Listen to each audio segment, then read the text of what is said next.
Assalamualaikum warahmatullahi wabarakatuh.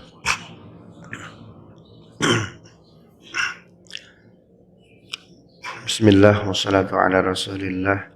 La hawla wa la quwata illa billah. Subhanallah adada khalqihi wa ridha nafsihi wa zinata arshihi wa midada kalimati. Subhanallah wa bihamdihi subhanallahil azim. Bismillahilladzi la yadhurru ma'asmihi syai'un fil ardi wa la fis samai wa huwas sami'ul alim. نعوذ بكلمات الله التامات من شر ما خلق. اللهم عافنا في بدننا، اللهم عافنا في أسماعنا، اللهم عافنا في أبصارنا. اللهم إنا نعوذ بك من الهم والحزن، ونعوذ بك من العجز والكسل، ونعوذ بك من الجبن والبخل، ونعوذ بك من غلبة الدين وقهر الرجال. اللهم إنا نعوذ بك من الكفر والفقر، ونعوذ بك من عذاب القبر. لا إله إلا أنت. أشهد أن لا إله إلا الله وأشهد أن محمدا رسول الله. اللهم صل على سيدنا محمد وعلى آل سيدنا محمد. رب اشرح لي صدري ويسر لي أمري واحلل عقدة من لساني يفقه قولي waj'al li waziran min ahli, amma ba'd. Bapak Ibu, para guru, para asatidz, para alim ulama, jemaah sekalian, ikhwah fillah yang dimuliakan Allah. Ayat yang dibaca oleh Ustaz Daud tadi pada rakaat kedua itu Al-Baqarah 102, 103, 104. يا أيها الذين آمنوا لا تقولوا راعنا وقولوا انظرنا واسمعوا وللكافرين عذاب أليم ما يود الذين كفروا من أهل الكتاب ولا المشركين أن ينزل عليكم من خير من ربكم والله يختص برحمته من يشاء والله ذو الفضل العظيم. Kenapa saya bilang rakaat kedua? Karena rakaat pertama saya nggak ikut, Pak. Saya masbuk 1 rakaat. Kalau masih Cinere, Depok, saya subuhnya, qobliyahnya saya di rumah, Pak. Mengamalkan sunnah Rasul. Nah, kalau di kita kan nggak seragam, Pak. Beda seperti di Abu Dhabi. Abu Dhabi itu azannya 1, lalu direlay ke seluruh masjid se-Uni Emirat. Kan gitu ya. Kalau kita nggak bisa, Pak. Nanti muazin pahalanya cuma 1 orang aja tuh ya. Sehingga di kita relatively azan setiap masjid nggak kompak. Maka saya ambil masjid yang duluan azan. Selesai azan, maka langsung saya sholat qobliyah. Kalau masjid Raya Cinere nggak terkejar nih, Pak. Nabi itu ada sholat yang Nabi undurkan qomatnya setiap hari. 1 sholat subuh. Itu kata Nabi kepada siapa muazzin sholat subuh, siapa? Azan kedua. Abdullah bin Ummi Maktum. Kalau azan sholat-sholat yang lain, Bilal. Ya, kecuali azan pertama subuh itu Bilal. Tapi azan kedua waktu fajar atau fajar sidik itu Abdullah bin Ummi Maktum. Apa kata Nabi? Syarriku, syarriku. Agak menjelang syuruk, agak menjelang syuruk. Gitu tuh, Pak. Gitu ya. Atau ketika musim panas, itu Nabi SAW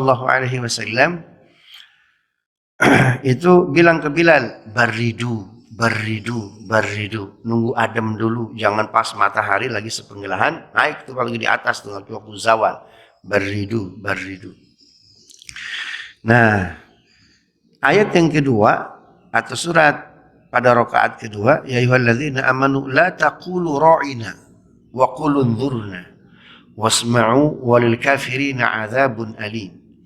Ini ayat dari Allah, sebuah ketentuan bahwa muslim itu harus mandiri, Pak. Jangan jadi follower. Kalau bisa jadi leader. La taqulu ra'ina, jangan pernah berkata ra'ina. Ra'ina itu udah muslim, ikut kita aja. Ikut kita aja.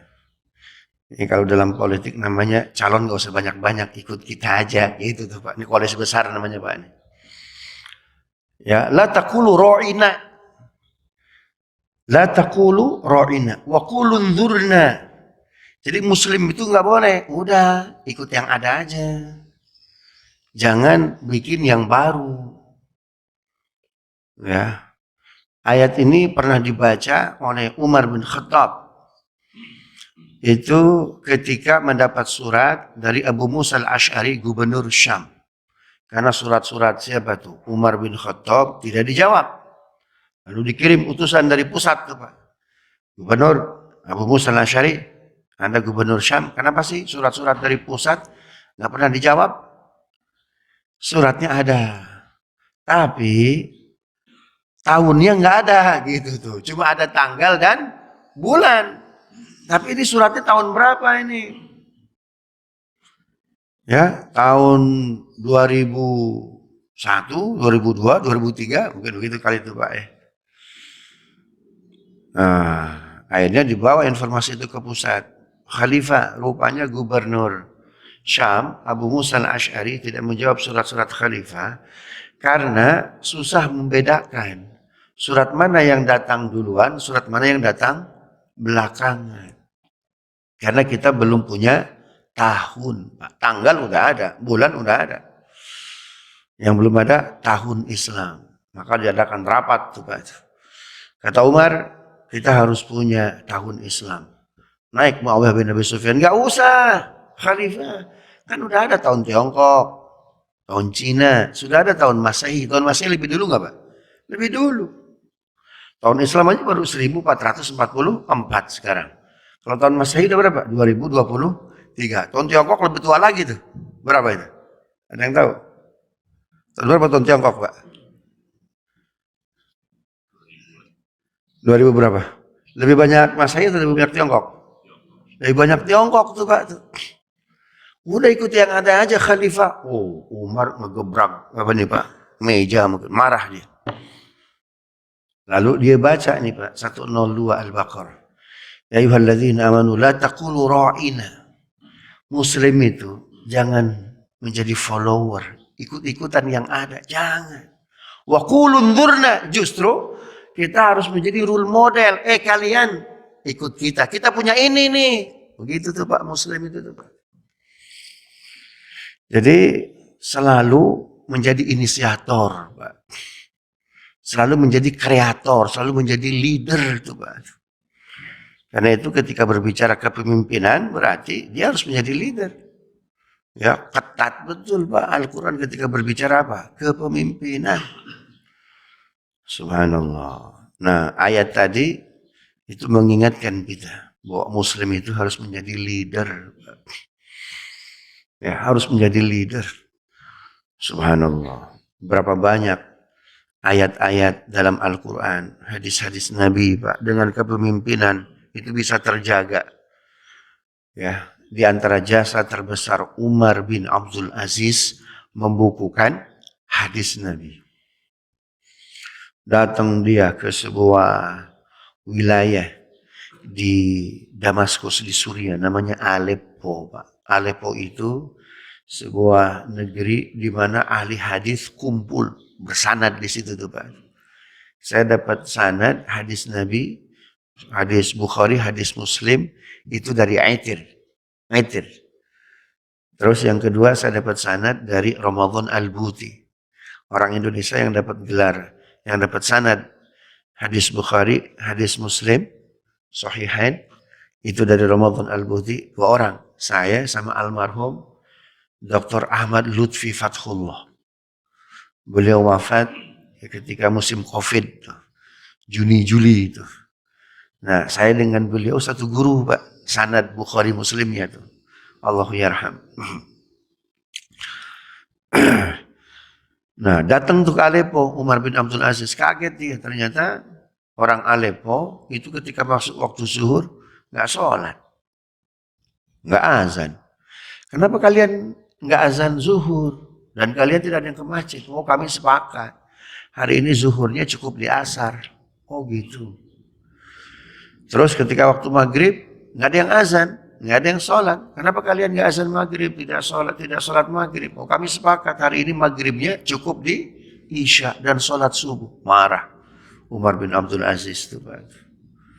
Bukankah Rasul Shallallahu Alaihi Wasallam itu menyatakan dalam hadisnya, bunyal Islamu ala khamsin. Pertama syahadati an la ilaha illallah wa iqamis salatil khams, tuh jelas tuh. Bangunan Islam itu 5. Pertama syahadat, yang kedua salat 5 waktu. Ah, ini jelas nih. Apa jawab mereka? Mana tahu kita hadis Nabi. Hadis Nabi kan di sini kita nggak punya guru hadis. Yang kedua, hadis kan belum dibukukan, gitu tuh Pak. Ya, belum dibukukan. Maka ketika itulah Umar bin Abdul Aziz mengangkat seorang ulama besar untuk menjadi ketua Satgas pengumpulan hadis Nabi. Siapa namanya? Ibnu Syihab Az-Zuhri itu, Pak. Dibagi 2 wilayah, Pak. Wilayah Syams sama wilayah Hijaz.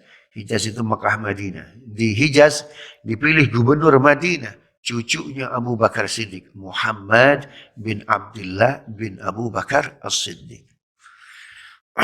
Gitu tuh Pak ya. Loh, karena kepemimpinan tuh Pak, kita bisa membaca hadis-hadis Nabi. Subhanallah. Karena mereka mencukupkan dengan Quran. Bahwa pada ayat 78 Al-Isra, aqimus salata liduluki syamsi ila ghasaqil lail wa Qur'an al-fajr, inna Qur'an al-fajri kana mashhuda. Dirikanlah salat karena ada sinar matahari. Berarti waktu apa itu? Zuhur, asar. Ila ghasaqil lail, sampai adanya waktu malam. Berarti apa itu? Maghrib, isya. Wa Qur'an al-fajr, dan salat subuh. Cuma 3 itu Pak. Nah, dengan kepemimpinan Umar bin Abdul Aziz, Pak, hadis-hadis Nabi SAW itu bisa dibukukan. Dengan kepemimpinan, Pak, subhanallah, maka yang haram bisa ditutup, yang halal dibuka. Maka pada ayat 16 surat Al-Isra jelas Allah menyatakan, wa idza aradna an nuhlika qaryatan amarna mutrafiha fafasaqu fiha fahaqqa 'alaihi al-qawlu fadammarnaha tadmira. Ketika kami hendak menghancurkan sebuah negeri, Pak, maka kami fasikkan pertama kali para pemimpinnya. Tuh, ikan itu busuk dimulai dari mana, Pak? Kepala. Jadi sebuah negeri, Pak, kalau ingin Allah hancurkan, Allah jadikan pemimpinnya, Pak, fasik. Itu yang ngomong Quran tuh, Pak. Ya, yang ngomong Quran. Jadi nggak usah lah ngomong politik di masjid. Jangan begitu, Pak. Nabi istananya, berkantornya di mana itu? Di masjid, tuh, Pak. Makanya ketika orang-orang Persia, di mana sih istananya Khalifah Umar? Tuh. Mana? Itu masjid. Terus Khalifah Umarnya di mana? Itu lagi tiduran di masjid. Ketika bangun ternyata bekas apa nih, Pak? Bekas samak. Samak itu apa bahasa Indonesianya ya? Tikar, Pak, tikar kok lupa saya. Ya, tikar tuh, Pak tuh. Subhanallah. Itu lagi tiduran. Subhanallah. Kalau istana itu, kalau masjid itu kita jadikan istana, maka yang kita bicarakan kebaikan. Yang dikeluarkan oleh masjid itu kebaikan. Karena sumber policy dari mana, Pak? Dari masjid. Betul nggak? Kalau masjid itu istana negara, Pak, maka semua pejabat nggak berani bohong. Kenapa? Itu sumbernya dari masjid. Bapak berbohong di luar masjid, dosanya 1. Tapi kalau berbohong di masjid, dosanya berapa? Berkali-kali lipat. Maka ada rasa khosyah, ada rasa takut gitu. Langsung kencang begini nih ceramah nih, Pak. Subhanallah. Begitu ya, ini Ustaz Daud nih baca ayatnya itu tuh, Pak. Jadi muslim itu harus jadi leader, Pak. Makanya Nabi SAW mendoakan Hasan Ya, Allahumma ja'al ibnai hadza yuslihu baina fi'atain. Ya Allah, jadikan anakku ini, maksudnya Hasan bin Ali, ya, bin Abi Thalib, Hasan bin Fatimah binti Muhammad sallallahu alaihi wasallam, dipegang kepalanya. Ya Allah, jadikan putraku ini seorang pemimpin yang bisa mendamaikan dua kubu yang saling sengketa. Siapa itu? Kubu Ali dengan kubu Muawiyah. Dijadikan pemimpin. Kapan, Pak? Ketika Hasan main-main sama cucunya Abu Lahab.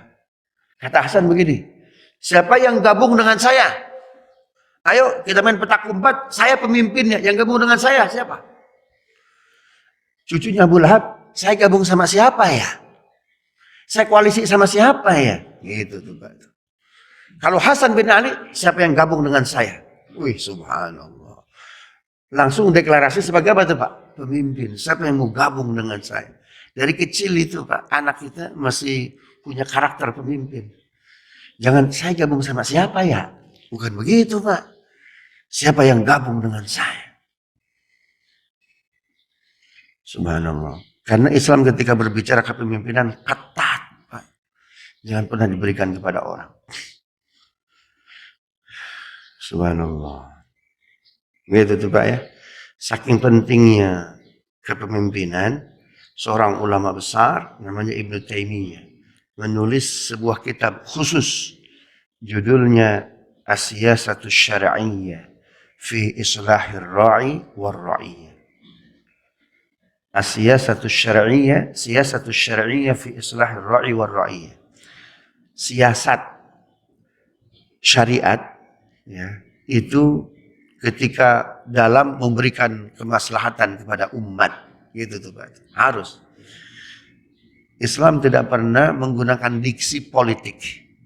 Politik itu, Bapak baca kitab, yang punya Android download kitab judulnya Fiqhul Lughah wa Sirrul Arabiyyah, karya Imam Ats-Tsa'alabi. Di situ ada kata falaituk. Apa artinya? Kadzabtuk, aku berhasil bohongi Anda. Falaituka, kadzabtuka, aku berhasil bohongi Anda. Falaituk, politik, jadi ilmu politik ilmu apa itu? Kebohongan. Di mana kuliahnya? Di ilmu politik, ilmu kebohongan. Nah, Islam itu tidak pernah memperkenalkan ilmu politik dengan kata politik, tapi kata siasah. Ya, kata siasat. Ya, tapi sayang kata siasat dalam bahasa Indonesia itu artinya cenderung apa itu? Cenderung apa? Cenderung negatif, Pak. Padahal itu sangat positif. Siasatus syar'iyyah. Ya, siasat syariat, siasat agama dalam memberikan kemaslahatan kepada masyarakat. Lihat di surat An-Nas. Qul a'udzu birabbin nas, malikin nas, ilahin nas, min syarril waswasil khannas, alladzi yuwaswisu fi sudurin nas, minal jinnati wan nas. Yuwaswis. Kalau yuwaswis itu yang pegangnya bukan orang yang beriman, Pak. Makanya disebutkan yang melakukan siasat siapa dulu, Pak? Jin dulu. Ya, itu sebabnya kalau siasat dipegang oleh yang beriman, Pak, jin aja bisa masuk Islam. Ya. Begitu tuh, Pak. Itu pengantar pengajian kita. Kita lanjutkan Sahih Muslim. Kita masih di hadis 281, Pak, ya. Haddatsana Ibnu Numair haddatsana Abi haddatsana Ismail an Sya'bi an Masruq sa'altu Aisyah hal ra'a Muhammadun sallallahu alaihi wasallam rabbahu faqalat subhanallah laqad qaffa sya'ri lima qulta وساق الحديث بقصته وحديث داود أتم وأطول. dari Ibnu Umair, dari ayahku, dari Ismail, dari Imam Syafi'i, dari Masruq. Masruq ini, Bapak Ibu yang dimuliakan Allah, ini sahabat Nabi, muridnya Ali bin Abi Thalib. Masruq itu, ini gelar, nama aslinya Abdullah. Tapi dia dapat gelar Masruq. Masruq itu diambil dari kata saroko. Saroko itu artinya mencuri. Sarikun pencuri. Masrukun dicuri. Apa yang dicuri Pak? Hatinya oleh Allah Subhanahu wa ta'ala. Orang yang putus urat nadinya itu Pak. Jadi Nabi itu Pak melihat seseorang, lihat kebiasaannya, lihat tingkah polanya, lihat apakah dia totalitas kepada Allah atau tidak, lalu profesinya apa. Ada sahabat Pak, itu tiap hari datang ke rumah Nabi. Rasul, jihad kapan? Perang kapan? Subhanallah. Begitu tuh Pak. Jadi dia saking apa itu? Nggak mau absen. Sehingga oleh Nabi disebut gelar, dipanggil apa? Ya harb. Wahai orang yang suka perang tuh Pak. Oh kalau sekarang langsung ditangkap BNPT itu Pak. Siapa namanya? Harb. Subhanallah. Negara-negara yang melakukan normalisasi Pak hari ini melakukan perubahan total kurikulum. Tidak boleh lagi ada pembahasan terkait Zionis. Ya, saya khawatir nanti berujung-ujungnya ayat Quran terkait Yahudi diamandemen dalam Al-Quran tuh Pak. 120 Al-Baqarah. La tarda anka al-yahudu wa nasara hatta tattabi'a millatahum. Qul inna hudallahi huwal huda wa la in ittaba'ta ahwa'ahum ba'da alladhi ja'aka minal ilmi ma laka minallahi min waliyyin wa la nasir. Orang Yahudi tidak akan pernah rela. Nanti jangan-jangan ayat itu enggak ada. Dari mulai kurikulum tuh Pak. Ya, nggak boleh lagi tuh Pak mengatakan Zionis, Zionis, Zionis. Ya, Zionis itu kelompok apartheid. Satu-satunya negara di muka bumi yang syarat dan rukun yang bernegara nggak tercukupi hanya Israel, Pak. Sebuah negara disebut negara, satu, dia punya rakyat. Dua, bordernya jelas, Pak, batasan-batasannya. Yang ketiga, dia punya konstitusi. Pak. Israel nggak punya konstitusi. Ya, makanya disebut apa? Negeri apartheid. Ya, negeri apa itu? Halusinasi itu, Pak. Lah nggak ada undang-undangnya. Makanya dia mana suka dia, Pak. Nangkep orang tanpa pengadilan dan lain sebagainya. Ya. Makanya kita keberatan ketika hak asasi manusia itu dimulai dari Magna Carta 1250. Rugi kita. Ya, rugi kita tuh. Saya kemarin ketika seminar mengusulkan 15 Mei hari libur nasional. Itu hari Nakbah, hari malapetaka. Satu hari sebelumnya 14 Mei 1948 Israel mendirikan sebuah negara. Satu hari setelahnya 15 Mei Pak diusir Pak, besar-besaran 700.000 orang Palestina harus keluar dari Palestina. Mana yang paling dekat negeri tempat refugees orang-orang Palestina? Mana yang paling dekat? Jordan. Karena itu 2/3 penduduk Jordan adalah orang Palestina. Hari ini mereka nggak bisa balik, Pak. Mereka boleh kembali ke Palestina di atas usia 65 tahun. Ketika nggak sanggup lari, udah nggak ada daya juangnya, tuh Pak. Tuh. Kita mendukung Palestina memang serba salah Pak. Mendukung kekencengan, visa Israel nggak pernah bisa keluar, tuh Pak. Tuh. Ya. Tapi kalau ngelihat sirah Nabawiyah, Nabi juga pernah nggak dapat visa untuk umroh Pak, tahun ke-6 Hijriah. Hingga terjadi perjanjian Pak Hudaybiyah. Nabi nggak dapat visa tuh Pak. Ya. Ada salah seorang ulama chat saya. Muta'ali, antum mesti banyak tobat kepada Allah. Antum harus banyak istighfar. Aqsa itu punya Allah, bukan punya Yahudi. Dosa antum banyak, Muta'ali. Terima kasih Kiai diingatkan, saya pasti akan bertobat. Ya. Tetapi Nabi juga pernah ditolak kiai masuk kemana? Ke Mekah untuk umrah tahun ke-6 Hijriah. Dia langsung dia tuh.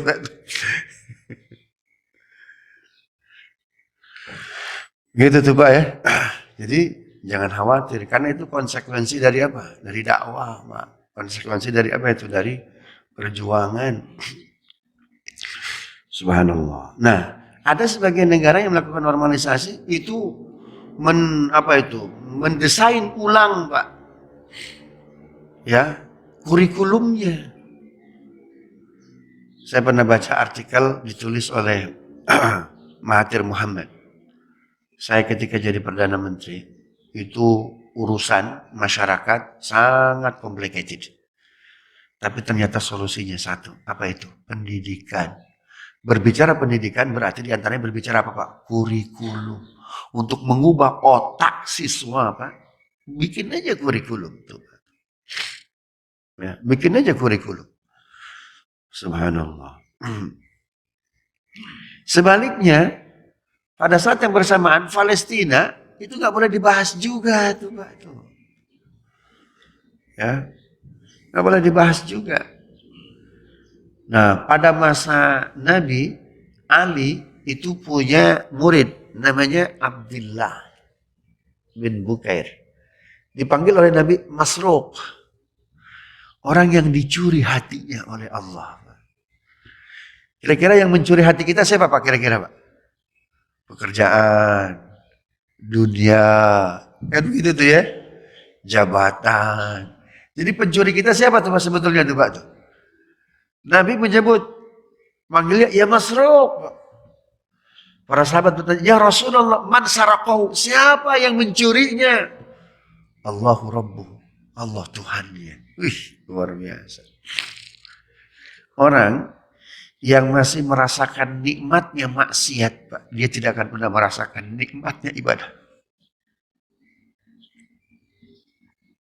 Ya.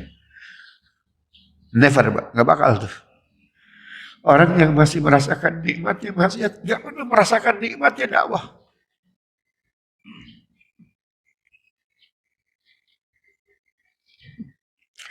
Nah, Masruq Pak senang betul tuh. Dipanggil oleh Nabi, ya Masruq. Orang yang dicuri hatinya oleh Allah. Ada kawan saya orang Jordan. Dulu sama-sama ngambil hadis Pak. Dia tulis disertasi nama-nama sahabat yang disebutkan Nabi indikasi ahli surga. Di antaranya Masruq Pak.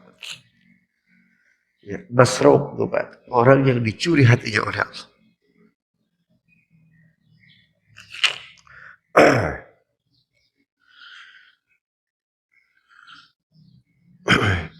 Seseorang Pak ketika dicintai, ya berarti kan ada orang yang hatinya tercuri oleh seseorang, betul nggak? Oh, itu Pak yang dicintai Pak, bangga betul itu. Kan banyak tuh pujangga-pujangga yang mengatakan kau telah mencuri hatiku itu Pak. Ya, kau telah mencuri hatiku. Saya ketika di Mesir itu ba'da asar saya keliling Pak, Sungai Nil. Jadi orang Mesir itu kalau pacarannya berkualitas Pak. Bukan berarti saya mendukung pacaran. Jadi orang Mesir itu kalau pacaran Pak, itu menjelang waktu sunset, itu di pinggir Sungai Nil Pak. Itu jual beli pantun Pak, pakai bahasa Arab. Saya tulis tuh Pak. Subhanallah. Lau kanati syamsu bijanibik lan abrudanna abadan. Andaikan. Ya. Hari ini aku tidak akan pernah merasa kedinginan. Karena di depanku sang surya dan matahari. Wih, hebat betul tuh Pak. Jadi pacarannya berbobot itu. Kalau kita kan main kasar Pak ya. Ya, jadi main tembak-tembakan syair Pak. Makanya dalam ilmu keislaman, ilmu seorang ulama disebut ulama Pak. Kalau ilmunya itu bisa di breakdown dalam bentuk syair. Contoh, Nahwu Shorof. Para santri biasanya belajar Nahwu Shorof dari sebuah kitab. Judulnya Alfiyah. Alfiyah itu isinya bait-bait syair Pak. Qala Muhammadun huwa banu maliki Ahmadu rabbi laha khaira maliki musalliyan ala nabiyil mustafa wa alihil mustaqbilin syarafa wa asta'inullaha fi alfiyya maqasidun nahwi biha mahwiyya tuqarribul aqsa bilafzin mujazi wa tabsutul badla biwa'din munjazi. Itu padahal ilmu nahu sorof, tapi disajikan dalam bentuk syair. Imam Syafi'i punya diwan Al-Imam Syafi'i. Syakautu ila waqi'i su'a hifzi فأرشدني إلى ترك المعاصي ألا إن العلم نور ونور الله لا يهدى للعاصي. Pakai syair tuh Pak. Makanya ada 15 ilmu yang mesti dikuasai siapapun calon ulama. Yang ke-15 Pak, itu syair. Namanya ilmu bahar. Ilmu bahar ya, wal qawafi. Itu ada 15 tangga nada tuh Pak. Fa'ulun mafa'ulun. Fa'ulun mafa'ilun. Fa'ulun mafa'ilun. Fa'ulun mafa'ilun. Wih, luar biasa tuh Pak tuh. Nah, orang di Mesir itu pacaran ya berbobot tuh Pak tuh. Bukan berarti saya mengizinkan pacaran Pak. Pacaran halal haram Pak. Halal. Selama tidak ketemuan, selama tidak chattingan, tuh Pak. Selama tidak kirim-kirim pesan, nah itu tuh Pak. Paham Mbak ya? Terus namanya apa Ustaz? Zikir.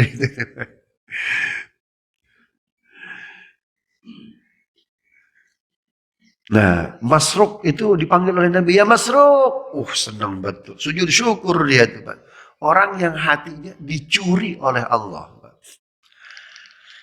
Kata Nabi SAW, man saraqahu fis salah. Ya, rufidat salatu. Orang yang hatinya lalai itu seperti orang yang hatinya dicuri ketika sholat. Hati kita dicuri itu Pak. Urusan apa itu? Urusan dagang, urusan ini itu Pak. Masruq, orang yang dicuri hatinya oleh Allah Subhanahu wa Ta'ala. Nah, ini muridnya siapa tuh Pak? Muridnya Ali bin Abi Thalib. Bertanya kepada siapa? Kepada Aisyah. Kita kan sering membentur-benturkan Pak antara Ali dengan siapa? Dengan Aisyah. Biasanya seseorang itu kalau benci ke gurunya otomatis benci ke siapanya Pak? Muridnya. Ini buktinya Masruq Pak bertanya kepada Aisyah, dan riwayat ini pertanyaan Masruq kepada Aisyah itu enggak sekali dua kali Pak. Ada 270-an kali Pak. Itu terulang riwayat Masruq ngambil hadis dari siapa? Dari Aisyah. Dan Masruq itu terkenal muridnya Ali. Jadi enggak benar itu Ali membenci Aisyah, Aisyah membenci siapa? Membenci Ali itu Pak. Ustaz, itu bagaimana dengan perang Jamal, Khaybar War? Itu salah paham aja itu Pak. Ya, salah paham saja. Ketika dikonfirmasi Pak, baru sadar. Oh berarti memang basisnya bukan hasud Pak. Hasud itu ketika dikompromikan, dimusyawarahkan Pak, itu tidak ada titik temu. Ya, pokoknya kalau dasarnya benci, udah tidak ada titik temu tuh Pak. Itu namanya debat kusir tuh Pak. Gitu tuh ya. Nah, Masruq bertanya kepada Aisyah, hal ra'a Muhammadun sallallahu alaihi wasallam rabbahu? Apakah Rasul sallallahu alaihi wasallam itu melihat dengan mata kepalanya sendiri, melihat Tuhannya? Faqalat, Ibnu Aisyah menjawab, subhanallah. Kata subhanallah Bapak Ibu itu kata kaget. Ya, kalau kita takjub kepada sesuatu, maka yang kita baca bukan subhanallah. Apa itu?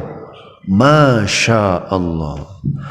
Makanya itu Isra Miraj dibuka dengan ayat apa? Subhanalladzi asra bi'abdi. Subhana. Kaget. Luar biasa. Masa sih kan gitu tuh Pak tuh. Subhanallah. Laqad qaffa sya'ri lima qulta. Ini rambutku kok seperti apa itu? Apa namanya Pak? Kalau rambut itu gampang, kalau tubuh tak bertulang jadi lemes. Kalau rambut itu meropol. Ada yang bisa bantu saya Pak? Laqad qaffa sya'ri. Kok rambut saya seperti berterbangan ini? Rontok. Laqad qaffa sya'ri. Rontok rambut saya dengan pertanyaanmu tadi itu. Ya. Wasaqal haditsu biqissatihi, dan Ibunda Aisyah menjelaskan kepada siapa? Kepada Masruq, Pak. Jadi ketika Masruq bertanya, "Ya Ummul Mukminin, apakah Rasulullah SAW melihat Allah seperti melihat fisiknya? Apakah Rasulullah SAW dengan kasat mata melihat fisik Allah?" Subhanallah, rontok rambut saya mendengar pertanyaan Anda wahai Masruq. Tapi di lain kesempatan, laqad ra'ahu nazlatan ukhra. Itu pakai ro'a, Pak. Ayat Qur'annya. Ro'a berarti melihat pakai apa itu? Mata kepala sendiri. Man ro'a minkum munkaran. Barang siapa melihat kemungkaran, itu langsung. Rasul nggak pernah bilang begini, man nadhara munkaron. Kalau nadhara, kita melihatnya nggak mesti pakai mata kita, Pak. Bisa lewat video, bisa lewat kamera, bisa kata orang, itu nadhara. Atau melihat pakai kacamata alat bantu itu, Pak. Itu namanya alat bantu, Pak. Tapi kalau ro'a, melihat langsung. Kenapa Ibunda Aisyah mengatakan subhanallah, rontok rambut saya? Padahal ayat Qur'annya jelas, laqad ra'ahu nazlatan ukhra. Nabi melihat Allah dengan mata kepalanya sendiri, berarti fisik, Pak. Kalau Nabi melihat dengan mata, berarti sesuatu bisa dilihat. Tapi kenapa Ibunda Aisyah jawabannya subhanallah? Jadi memberikan ilmu itu ada step-stepnya, Pak. Ada tahapan-tahapannya. Paham nggak, Pak? Ada tahapan-tahapannya. Aisyah tahu Masruq ini, kalau bahasa sekarang nih Pak, ini muridnya Ali, Pak. Dia masih salik, Pak. Belum jadi mursyid. Belum nyampe untuk dijelaskan, Pak. Khawatir yang terjadi apa? Fitnah. Tuh, Pak. Sama seperti halnya Ibnu Taimiyah. Ya, dia oleh kalangan Ahlus Sunnah baik Asy'ari atau Maturidiyah bergeser akidahnya. Kenapa? Kalau kalian ingin melihat Allah, lihatlah seperti aku turun dari mimbar ini. Paham gak tuh, Pak? Nah, mujassimah. Makanya oleh Asy'ari Maturidi coret Ibnu Taimiyah, Pak. Bukan aswaja dia. Padahal Ibnu Taimiyah, Pak, ingin menjelaskan. Ibnu Taimiyah lupa, tidak semua audiens, Pak, itu sama tataran ilmu tasawufnya, tataran ilmu tazkiyatun nufusnya, ilmu ma'rifatnya itu, Pak. Tuh. Makanya kenapa saya bilang kepada jamaah, Ustadz, video ini boleh dipublish nggak? Jangan. Tapi kan sekarang dunia digital susah. Ya, semua orang bisa melihat. Kan begitu tuh, Pak. Nabi ada sahabat yang cukup dijelaskan sekali, dua kali. Ada sahabat mesti berkali-kali, Pak. Ilmu tentang akhir zaman tidak Nabi sampaikan kepada semua sahabat, Pak. Ada tingkatan tertentu itu. Nah, begitupun sama, Pak. Ya. Ada yang menjadi itu santapan publik, ada yang cukup di ruang ini saja tuh, Pak. Gitu ya. Nah, hadis ini menjadi bukti. Masruq, subhanallah, rontok rambut saya mendengar pertanyaan Anda. Gitu tuh. Tapi nanti Masruq tuh, Pak, suatu saat akan dijelaskan ya, oleh sahabat-sahabat yang lain, laqad ra'ahu nazlatan ukhra 'inda sidratil muntaha. Maka dijelaskan step by step. Dulu Musa ingin melihat siapa? Allah Subhanahu wa taala. Ingin berbicara dengan Allah. Apa jawab Allah? Kalau kau masih bisa melihat gunung, maka engkau bisa melihatku. Ya. Maka ketika Musa melihat gunung, apa itu? Musa pingsan tuh Pak. Oh, artinya apa? Mulai dari step dari situ Pak. Musa dengan Muhammad Shallallahu Alaihi Wasallam, Allah lebihkan berkali-kali lipat Pak level kualitas nufusnya Nabi kita Muhammad Shallallahu Alaihi Wasallam.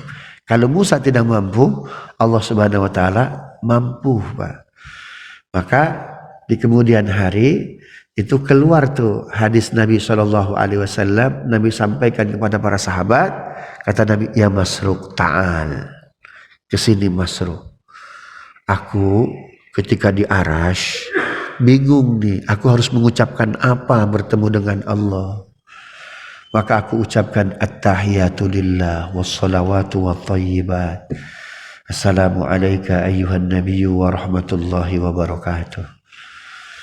Ya, atau Bapak baca riwayat Ali bin Abi Thalib, at-tahiyatul mubarakatus salawatut thayyibatu lillah. Di sini Bapak-bapak ikut yang mana itu tahiyat itu?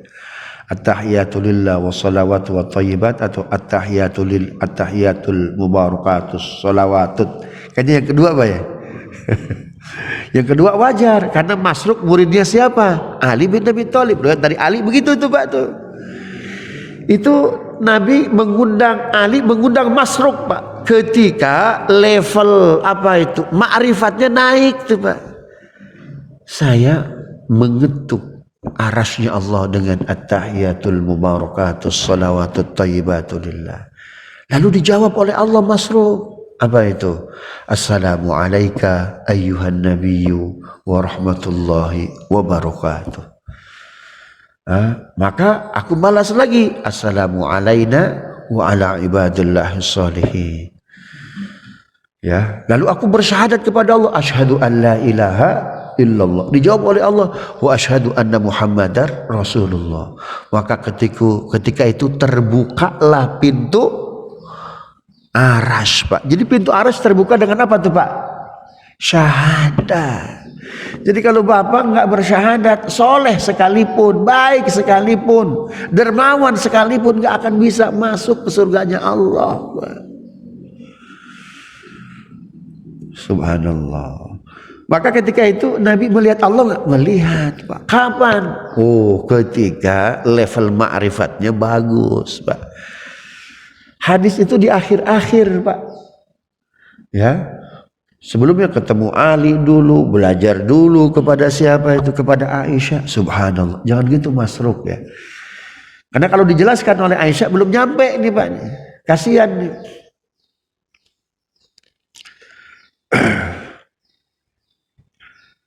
Haddatsana Ibnu Umair, haddatsana Abu Usama. Haddatsana Zakaria an Ibni Ashwa' an Amir an Masruq. Tuh Pak, diulang beberapa kali itu ya. Qala qultu li Aisyah fa aina qawlihi thumma dana fatadalla fakana qaba qausaini aw adna fauha ila abdihi ma auha.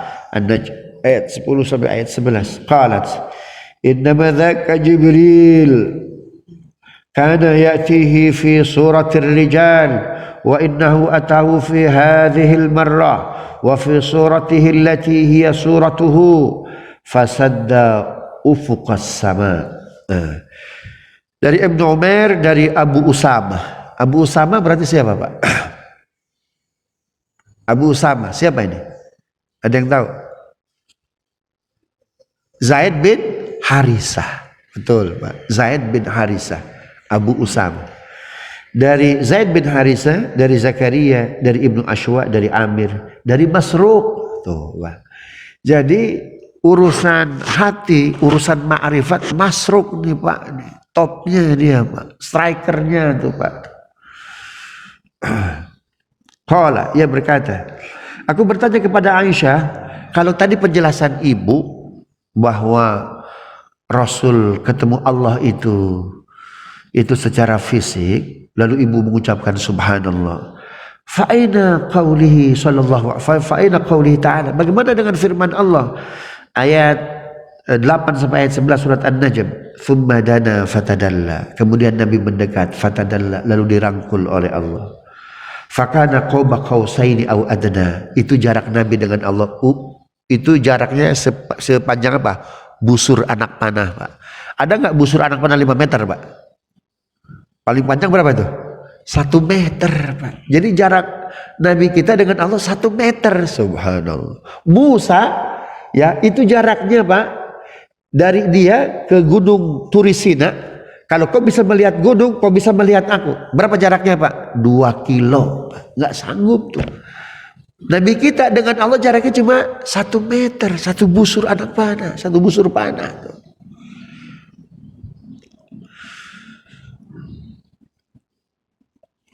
Matahari aja dibelah 2, Pak. Ya, dikantongin tuh matahari, Pak. Mungkin matahari bangkrut gitu, Pak, dikantongin oleh Nabi itu, Pak. Bagaimana itu fa'auha ila abdihi ma'auha. Kemudian Allah Subhanahu wa taala itu memberikan wahyu kepada Nabi. Qultu, kata Ibunda Aisyah, aku jawab, innama dzaka Jibril. Itu yang dimaksud Jibril tuh. Ada ruang tuh, Pak. Jadi yang dimaksud di situ yang dekat jaraknya dengan Allah itu sepanjang busur anak panah, itu bukan Nabi, itu Jibril. Salah nggak Aisyah menafsirkan itu? Nggak salah, Pak. Menghindari dulu, jangan sampai itu ditafsirkan apa? Nabi.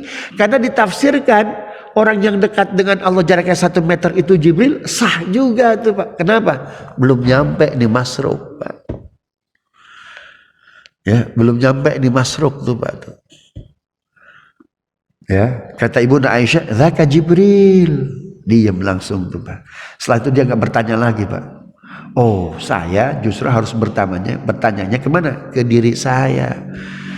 Saya harus lebih banyak lagi ngaji, banyak lagi tadabbur, ya, banyak lagi tasyakur, menghindari hal-hal yang diharamkan oleh Allah, dari makan, dari minum, yang masuk ke isi perut, tuh, Pak.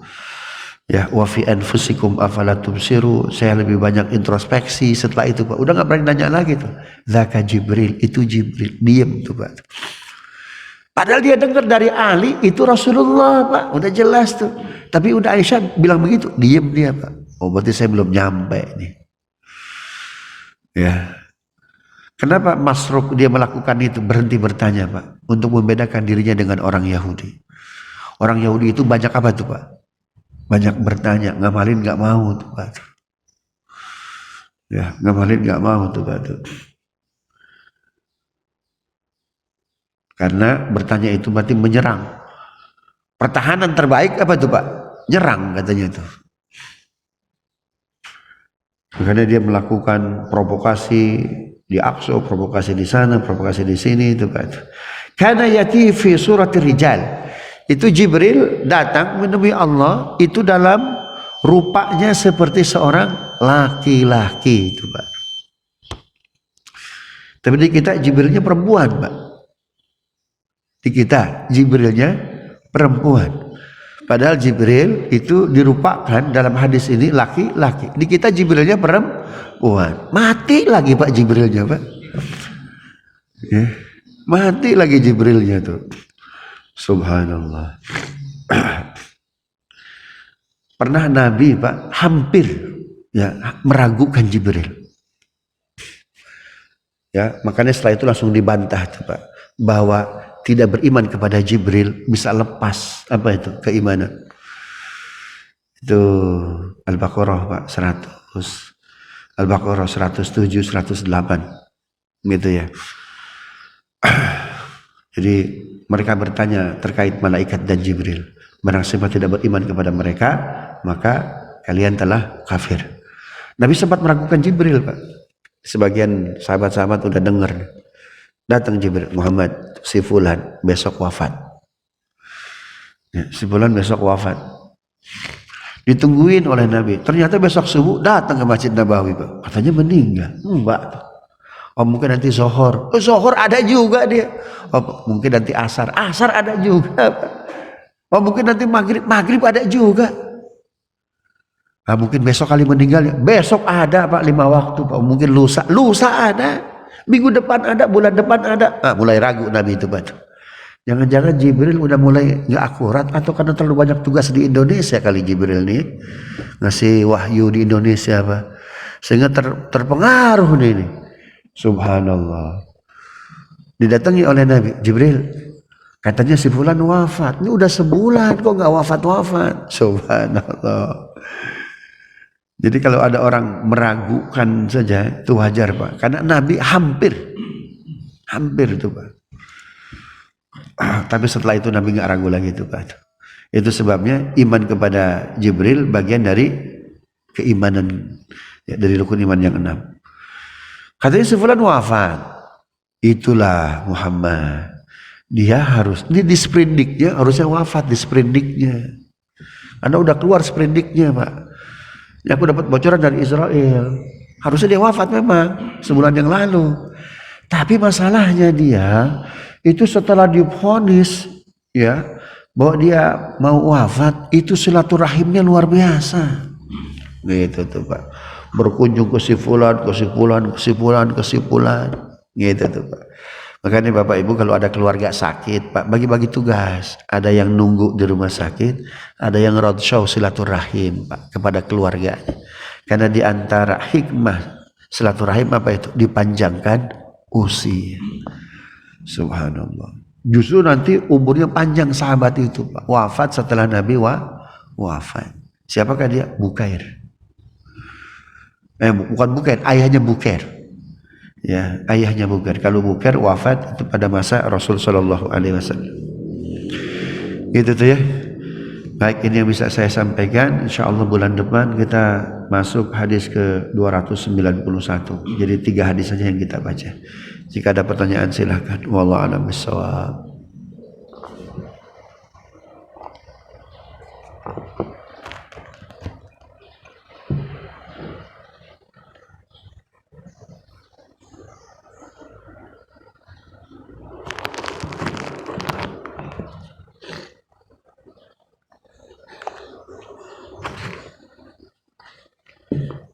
Baik, jika ada pertanyaan, saya berharap tidak ada pertanyaan Pak, biar nyampe 6:30 sama Cibubur nih Pak. Ada pertanyaan? Tidak? Jangan-jangan ikut masruk semua nih, nggak mau bertanya lagi tuh setelah dijawab oleh Bunda Aisyah nih Pak ya. Baik, astagfirullahaladzim. Allahumma salli ala Sayyidina Muhammad wa ala ali Sayyidina Muhammad. Alhamdulillahi Rabbil Alamin, hamdan syakirin, hamdan na'imin. حمدا يوافي نعمه ويكافئ مزيدا يا ربنا لك الحمد ولك الشكر كما ينبغي لجلال وجهك الكريم ولعظيم سلطانك اللهم إنا نعوذ بك من علم لا ينفع ومن قلب لا يخشع ومن نفس لا تشبع ومن دعوة لا يسمع عليها اللهم افتح لنا فتوح العارفين اللهم افتح لنا فتوح العارفين اللهم افتح لنا فتوح العارفين وصلى الله على سيدنا محمد وعلى آله وصحبه وسلم والحمد لله رب العالمين. يا رسول الله سلام عليك يا رفيع الشان والدرج يا رسول الله سلام عليك يا رفيع الشان والدرج عطفة يا جيرة العلم يا أهيل الجود والكرم سبحانك اللهم ربنا وبحمدك أشهد أن لا إله إلا أنت أستغفرك وأتوب إليك. السلام عليكم ورحمة الله وبركاته.